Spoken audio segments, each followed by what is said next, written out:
कैसे हैं आप सभी लोग। आप सभी का स्वागत करता हूं फिर से अपने चैनल नॉलेज वाईजी पर। गाइस, आज हम इस वीडियो में आपके लिए कुछ इम्पोर्टेंट एमसीक्यू लेकर आए हैं जो आपके AIBE 19 एग्ज़ाम के लिए इम्पोर्टेंट होने वाले हैं। अगर आप किसी और कॉम्पिटिटिव एग्ज़ाम की भी तैयारी कर रहे हैं तो जो ये सीरीज़ स्टार्ट की है मैंने MCQ से रिलेटेड डिफरेंट सब्जेक्ट पर, ये आपको हेल्प करेगी उस एग्ज़ाम को क्लियर करने में। तो स्टार्ट करते हैं। ADR का क्या मतलब होता है। ADR यानी कि अल्टरनेटिव डिस्प्यूट रेजोल्यूशन, जो कि हमारे AIB के सिलेबस के अंदर आपको ADR से क्वेश्चन पूछे जाएंगे, जिसमें कि हमारा आर्बिट्रेशन एक्ट भी इंक्लूड है। तो सबसे पहले बात करते हैं पहले क्वेश्चन के बारे में कि ADR का अर्थ क्या होता है। ADR यानी कि अल्टरनेटिव डिस्प्यूट रेजोल्यूशन। तो इसका जो पहला ऑप्शन है वो बिल्कुल करेक्ट है। आज मैं इस वीडियो में आपके लिए दोनों लैंग्वेज में लेकर आया हूँ। इंग्लिश में भी क्वेश्चन होने वाले हैं और ट्रांसलेशन में हिंदी में भी, साथ ही कुछ एक्स्ट्रा डिटेल भी डिस्कस करेंगे ताकि एक्स्ट्रा आपको चीज़ें याद रहें। एक्सप्लेनेशन क्या कहती है। ADR refer to a method of resolving dispute outside of the traditional court system. यानी कि ADR क्या होता है, यानी कि कोर्ट की प्रोसीडिंग को हम हमारा कोई भी डिस्प्यूट होता है उसे हम कोर्ट में जाते हैं और रिजॉल्व करवाते हैं। लेकिन ADR एक ऐसा मैकेनिज़्म है, ADR एक ऐसा सिस्टम है जो कि हमें कोर्ट की प्रोसीडिंग से बचाता है, और उसके बावजूद बिना कोर्ट की प्रोसीडिंग को हम प्रोसेस किए हुए अपने केस को रिजॉल्व करते हैं। उसी को हम जो है ADR कहते हैं। हिंदी में भी आपको यहाँ पर क्वेश्चन देखने को मिलेंगे, इसको आपको रीड आउट कर लेना है। अब चलते हैं एक्स्ट्रा डिटेल पर। ADR stand for alternative dispute resolution which is process for resolving dispute without going to the court. जैसा कि मैंने अभी कहा है, ADR can involve a neutral third party to help the party reach an agreement. यानी कि आपको एक मीडिएटर दिया जाएगा, एक थर्ड पर्सन दिया जाएगा जो आपके डिस्प्यूट को सुनेगा और उसके बाद वो कोशिश करेगा कि आपका जो है सेटलमेंट हो जाए। और अगर आपका सेटलमेंट हो जाता है तो मीडिएटर का जो रोल होता है वो पूरा हो जाता है। The goal of the ADR is to avoid the expenses, delay, uncertainty of a traditional litigations. यानी कि ये जो आपकी कोर्ट की प्रोसीडिंग में जो लिटिगेशन चार्जेस यानी मुकदमे में जो पैसा खर्च होता है उसको बचाता है। जो डिले होता है, क्योंकि कोर्ट केसेस लंबे चलते हैं, ADR में जो है कम समय में सेटलमेंट हो जाते हैं, उन सभी को क्या करता है, ये बचाता है, आपके टाइम को बचाता है। ADR can also help improve communication between the party. Some common type of ADR included. यानी कि ADR के अंदर ही ये सारी चीज़ें इंक्लूड होती हैं। Arbitration, mediation, negotiation, rule making, neutral fact finding और mini trial. ADR is generally confidential, less formal, less stressful than the traditional court proceeding. The main advantage of ADR are rapidly, confidentially and flexibility. बात करते हैं अगले question के बारे में कि इन सभी ऑप्शंस में से कौन सा ADR का फॉर्म नहीं है। क्योंकि लिटिगेशन की जब हम बात करते हैं तो लिटिगेशन कोर्ट प्रोसीडिंग में नहीं आती है और ADR में यही चीज़ नहीं आती है, तो इसका C ऑप्शन करेक्ट है। Litigation is a process of taking a legal action in a court, where as mediation, arbitration, conciliation are form of ADR। Hindi में ट्रांसलेशन मैंने की है, इसको आप यहाँ से रीड आउट कर लीजिएगा। बात करते हैं अगले क्वेश्चन के बारे में। Arbitration and conciliation act in India was enact in which year. यानी कि जो हमारा आर्बिट्रेशन और कंसीलिएशन का एक्ट है ये किस साल का है, कब ये लागू हुआ था, तो 1996 का ये हमारा एक्ट है। एक्सप्लेनेशन क्या कहती है कि ये 1996 का एक्ट है। हिंदी में यहाँ पर आपको ट्रांसलेशन मिल जाएगी। अब एक्स्ट्रा इंफॉर्मेशन क्या है कि इनेक्ट इसे किया गया था अगस्त 16 1996 में और फोर्स में आया था 22 अगस्त 1996 में। अब यहाँ पर आपको एग्जैक्ट डेट भी पूछी जा सकती है, केवल ईयर भी पूछा जा सकता है, तो इसलिए आप यहाँ से इस चीज़ को याद कर लीजिए। और यहाँ पर ये UNCITRAL modern law on international communication arbitration 1985 and conciliation rule 1908, इसको भी आपको जो है देख लेना है। अमेंडमेंट की बात करें तो अब तक अमेंडमेंट हुई है 15 में 19 में दोनों में हुई है। Arbitration and conciliation amendment act 2015, amend the arbitration and conciliation act 1996, it come into force on October 23, 2015। बात करते हैं अगले क्वेश्चन के बारे में। In which situation is arbitration typically used? Criminal cases में, फैमिली केसेस में, कमर्शियल डिस्प्यूट में, पब्लिक इंटरेस्ट लिटिगेशन में। अब यहाँ पर आपको बिल्कुल ध्यान से क्वेश्चन को पढ़ना है। In which situation arbitration typically use, तो इस पर्पज़ के लिए यहाँ पर कमर्शियल डिस्प्यूट इसका करेक्ट आंसर है। साथ ही आप सभी स्टूडेंट से मैं ये कहना चाहता हूँ, जो भी कैंडिडेट जिसको ये लगता है किसी क्वेश्चन का जवाब सही नहीं है, कोई और ऑप्शन है या इन सभी ऑप्शंस में से नहीं है, कोई बाहर का कोई ऑप्शन है, तो आप कमेंट सेक्शन में कमेंट कीजिए ताकि दूसरे स्टूडेंट और कैंडिडेट इस चीज़ को गलत याद ना करें। तो चलते हैं अगले क्वेश्चन के बारे में। यहाँ पर ट्रांसलेशन आपको देखने को मिलेगी। पहले एक्स्ट्रा इन्फॉर्मेशन देख लेते हैं। Arbitration is a dispute resolution process that is typically used in the following situation: commercial dispute, consumer and employment method, trade association and exchange, and contract. Arbitration is an often choose over litigation because it's faster, less expensive, and a result is a binding decision. Arbitration tribunals set their own rule and are usually not bound by the some procedural formalities as court, and arbitration also allow the party to agree on date that are convenient for them and their witnesses। यानी कि कम पैसा इसमें खर्च होता है। इसी तरीके से दोनों पार्टी मिलकर सेटलमेंट इसमें कर लेती हैं और उनकी चॉइस के अनुसार उनको जो है डेट प्रोवाइड कर दी जाती है। किसी विटनेस को बुलाना है उसके अनुसार उसको डेट प्रोवाइड कर दी जाती है। बात करते हैं अगले क्वेश्चन के बारे में। Which section of the arbitration act deal with the appointment of A arbitrator, यानी कि आर्बिट्रेशन एंड कंसिलिएशन एक्ट 1996 के अंदर कौन सी सेक्शन है जो आर्बिट्रेटर को अपॉइंट करेगी, यानी उस थर्ड पर्सन को जो कि किसी भी पार्टी के डिस्प्यूट को रिजॉल्व करेगा। तो इसके लिए हमारा ये एक्ट बनाया गया है और इस एक्ट की सेक्शन नंबर 11 हमें यह बताती है। अब हिंदी वाले स्टूडेंट यहाँ से पढ़ सकते हैं। बात करते हैं एक्स्ट्रा इन्फॉर्मेशन के बारे में। Section 11 of arbitration and conciliation act 1996 deal with the appointment of A arbitrator. Party can agree on the procedure. Party can agree on procedure for appointing arbitrator unless otherwise agreed. Second point क्या कह रहा है? Arbitrator appoint if party does not agree.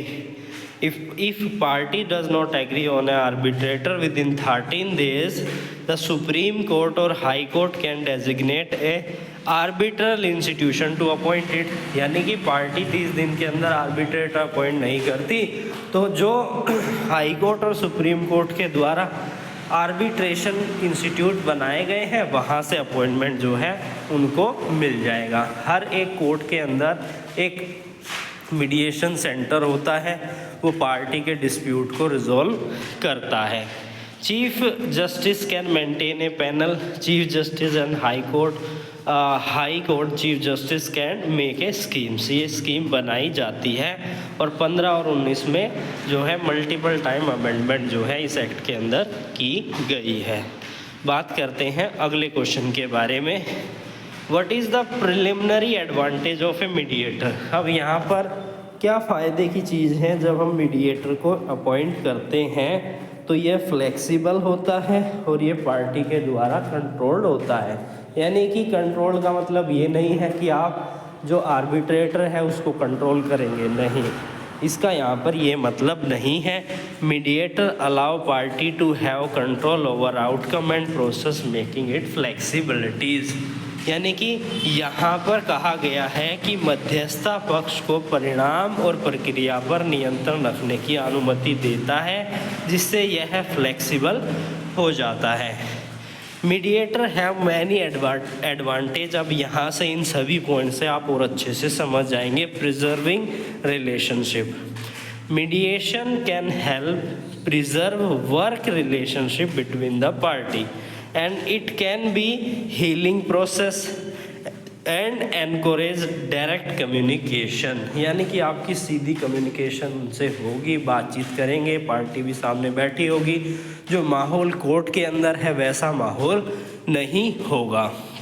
Confidentiality, क्योंकि यहाँ पर एक अलग से आपको चैम्बर रूम दिया जाएगा, वहाँ पर आपसे बातचीत जो है की जाएगी, तो कॉन्फिडेंशियलिटी भी आती है और आपको सेफगार्ड किया जाता है। Mediation is a confidential so the detail of the dispute are not made publicly. जैसे कि कोर्ट प्रोसीडिंग होती है, उसमें अदर्स एडवोकेट भी प्रेजेंट होते हैं, पार्टीज़ भी प्रेजेंट होती है, तो वो यहाँ पर नहीं होगा। आपके सामने मीडिएटर बैठा होगा और पार्टीज़ वहाँ पर बैठी होंगी और अननेसेसरी पर्सन वहाँ पर नहीं होंगे। Flexibilities and quick and inexpensive equal participation win and win solution, यानी कि satisfy the interest of both the party independent mediators यहाँ पर होगा। बात करते हैं अगले क्वेश्चन के बारे में कि डिसएडवांटेज क्या है। एडवांटेज तो हमने देख लिया कि कॉन्फिडेंशियल होंगे, मीडिएटर अपॉइंट किया जाएगा, इंडिपेंडेंट मीडिएटर होगा, कम एक्सपेंस लगाएगा, हमारी हर चीज़ों को ध्यान में रखेगा, हमारे इंटरेस्ट को ध्यान में रखेगा। अब डिसएडवांटेज यहाँ पर क्या है उसको भी समझ लेते हैं। What is the following is a disadvantage. तो less formal than the court, ये तो सही है। लिमिट ग्राउंड फॉर अपील, अपील के कम ग्राउंड है, ये हमारा यहाँ पर डिसएडवांटेज बताया गया है। क्विक रेजोल्यूशन होता है, कॉन्फिडेंशियल प्रोसेस, ये तो एडवांटेज में आ गया।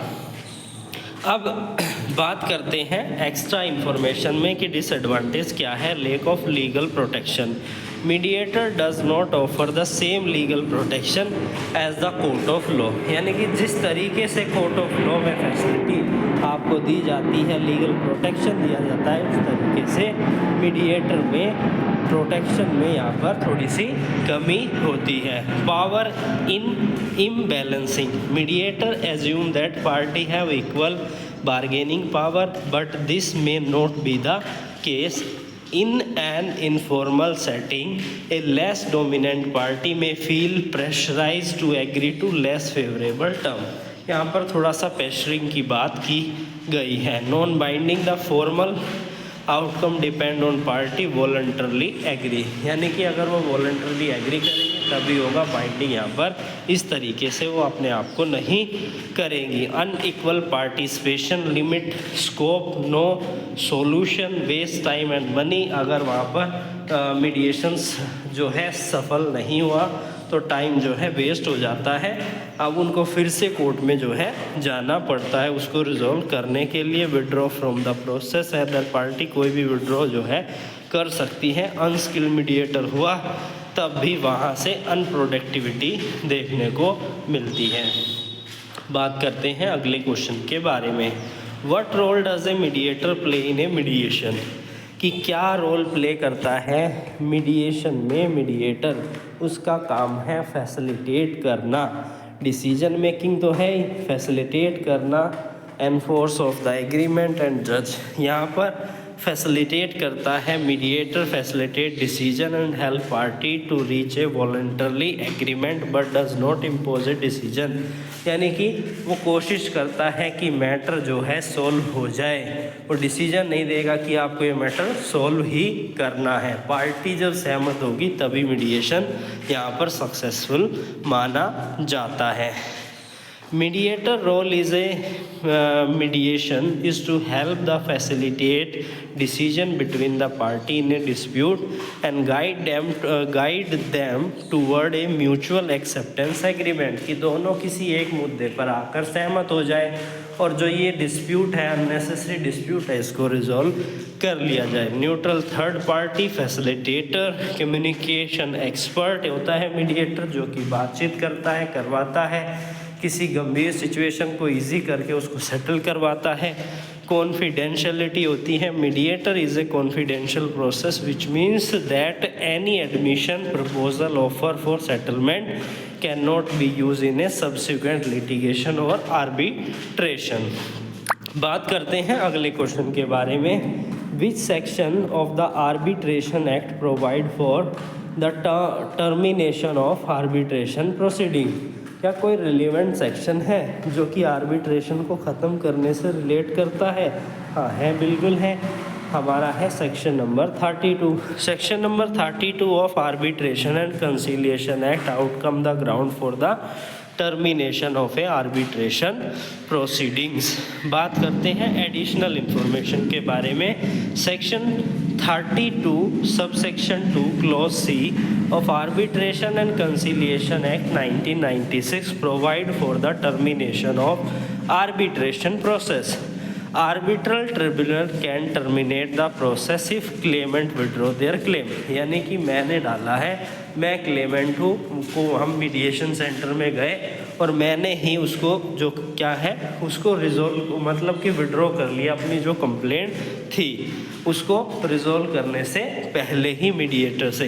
Party agree to terminate the process, दोनों पार्टी टर्मिनेट यहाँ पर करने के लिए एग्री है।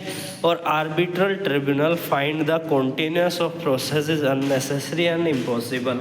यानी कि मीडिएशन में तो आ गया, अब इसको मीडिएशन के लिए डेट पे डेट दी जा रही है, ना पार्टी प्रेजेंट हो रही है, तो ऐसे में उसको मैटर को कोर्ट में भेजा ही जाना चाहिए, नहीं तो डिले होगा। एक पार्टी आ रही है, एक पार्टी नहीं आ रही, तो मैटर को कोर्ट में भेज दिया जाता है।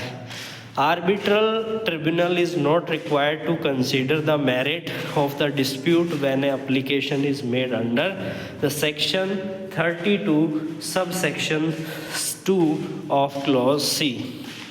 बात करते हैं अगले क्वेश्चन के बारे में कि इन विच टाइप ऑफ ADR यानी कि alternative dispute resolution does a third party make a binding decision.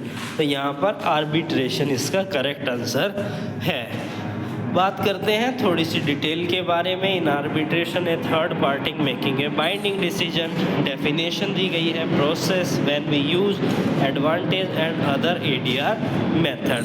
तो आज हमने इस वीडियो में 10 इम्पोर्टेंट क्वेश्चंस को कवर किया, डिटेल में समझा, ताकि आपको एक्स्ट्रा चीज़ें याद हो जाए। फिर से हम लेकर आएंगे इससे आगे के क्वेश्चंस को और डिस्कस करेंगे एक नई वीडियो के साथ। तब तक के लिए जुड़े रहिए अमित कुमार नॉलेज भाई जी के साथ।